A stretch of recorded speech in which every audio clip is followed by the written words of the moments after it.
ஓம் சாய்ராம். என் அன்பு செல்லமே, தங்கமே, நான் சொல்வதை மட்டும் கவனமாக காதில் வாங்கு. தேவையில்லாமல் எந்த ஒரு இடத்திலும் நான் சொல்வதை காதில் வாங்காமல் போகாதே. நான் உன்னை பயமுறுத்துவதற்காக எந்த விஷயமும் சொல்லவில்லை.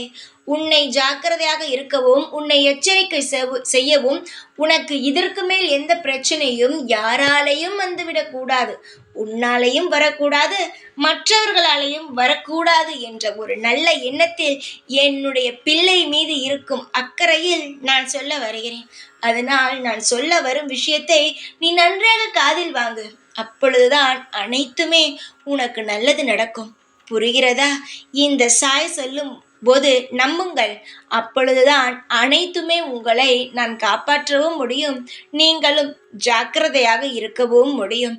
இந்த சாயான நான் உன்னுடைய குடும்பத்தில் இருக்கும் உறவினரை ஒருவர் நீ நன்றாக இருக்கக்கூடாது, நீ வாழவே கூடாது என்று நினைக்கிறான். புரிகிறதா? உனக்கு தெரியும். ஆனால் அவனை ஒதுக்கவும் முடியாமல், அவனை விட்டு பிரியவும் முடியாமல் நீ தவிக்கிறாய். நீ அவனை பற்றி உன் குடும்பத்தில் இருப்பவரிடம் சொன்னாலும் நம்பவில்லை. ஏனென்றால் அவர்களுக்கு மத்தியில் நடித்து கொண்டு உனக்கு என்னென்னலாம் செய்யலாமோ, உன்னை பற்றி என்னெல்லாம் தேவையில்லாமல் பேசி அவர்களிடம் சண்டை போட வைக்கலாமோ அனைத்து விஷயங்களையும் அவன் செய்து கொண்டு தான் இருக்கிறான். வாழ்க்கையில் சிலருக்கு மற்றவர்கள் வாழ்வதே பிடிக்காது. சரிதானே நான் சொல்வது?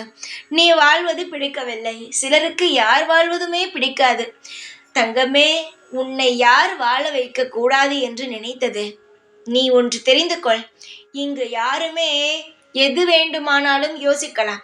இவன் நன்றாக இருக்கக்கூடாது, இவன் நன்றாக இருக்கலாம், இப்படி யோசிக்கலாம். ஆனால் மேலிருக்கும் தெய்வம் ஒன்றே ஒன்று செய்யும். யார் பேச்சையும் கேட்காது, யாருடைய நினைப்பையும் அது காதில் வாங்காது. அது செய்வதை அது செய்து கொண்டேதான் இருக்கும். புரிகிறதா? ஒன்றே தெரிந்து கொள். மனிதர்கள் நினைப்பது எப்பொழுதுமே தவறாக இருக்கும் பட்சத்தில் அது நடக்காது. அதுவே தெய்வமானவன் யோசிப்பது நிச்சயமாக நடக்கும். உன்னுடைய வாழ்க்கையில் யார் வேண்டுமானாலும் எது வேண்டுமானாலும் சொல்லட்டும். உனக்கு தெரிகிறது ஒருவன் கெட்டவன், நம் வாழ்க்கை நன்றாக இருக்கக்கூடாது என்பதற்காக பல திட்டங்களை போடுகிறான் என்பது உனக்கு தெரியும். சரிதானே? அது மற்றவர்களுக்கு புரிந்தாலும் சரி, புரியாவிட்டாலும் சரி, உனக்கு தெரிகிறதா? நீ ஒதுங்கு, நீ பேசாதே, அவர்கள் வாழ்க்கையில் நீ கலந்து கொள்ளாதே எதிலும். அப்பொழுது அனைத்துமே அனைவர்களுக்கும் தானாக புரியும். நீ சொன்னால்தான் அவர்கள் நம்ப மாட்டார்கள். அவர்கள் பட்டால் நிச்சயமாக உன்னிடமே வந்து சொல்வார்கள், அவன் அப்படிப்பட்ட குணம்காரன் தான், அவன் என்னையும் அப்படித்தான் நினைத்தான் என்று அவர்களே ஒதுங்குவார்கள். எப்பொழுதும் யாரிடமும் யாரை பற்றியும் எடுத்து சொல்லாதே. அவர்கள் அடிபட்டு தானாகவே திருந்தி மனம் வருந்தி வருவார்கள். உன்னுடைய பார்வை நேராக இருக்கும் பட்சத்தில், உன்னுடைய மனம் தூய்மையாக இருக்கும் பட்சத்தில் உன்னை யாரும் அசைத்து பார்க்கவே முடியாது. ஏனென்றால் உன்னை சுற்றி தெய்வங்கள் சுற்றி கொண்டே இருக்கிறது. உன்னை தவறாகவும் நினைக்க விடாது, தவறாகவும் செய்ய விடாது, தவறான இடத்திற்கும் தவறான நண்பர்களிடமும் சேரவும் விடாது. இதுதான் உண்மை. உன்னுடைய வாழ்க்கையில் நீ நன்றாக இருக்க வேண்டும் என்றால், உனக்கு யாராவது தவறாக தோன்றுகிறார்கள், உன்னை கெடுக்க வேண்டும் வாழ்க்கையை என்று நினைக்கிறார்கள் என்றால் தாராளமாக வெளியே வா.